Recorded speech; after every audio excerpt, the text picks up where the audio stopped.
या शहरामध्ये एक नाट्यगृह 2017-18 ला 14 कोटी रुपये आमदार साहेबांनी आणले होते। आज आपलं नाट्यगृह त्या ठिकाणी पूर्ण होऊन आपण नाटक सुद्धा बघितलं असतं, परंतु केवळ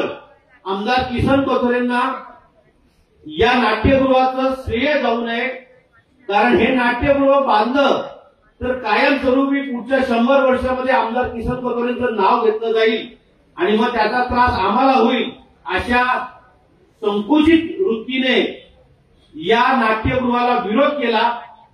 आणि कुठच्याही प्रकारचं पीडब्ल्यूडीला किंवा सार्वजनिक बांधकाम खात्याला कुठचंही सहकार्य केलं नाही, जागा ताब्यात घेण्यासाठी काही प्रयत्न केले नाही आणि हे 14 कोटी रुपये जिल्हाधिकाऱ्यांनी आपण काही वापरत नाही म्हणून आपले परत नेले आणि आपलं नाट्यगृह आपल्या हातातोंडाच्या आलेला घात आपला निघून गेला। याकरता आपल्याला भारतीय जनता पार्टीची सत्ता नगराध्यक्ष हा बदलापूर नगरपालिकेत हवा आहे।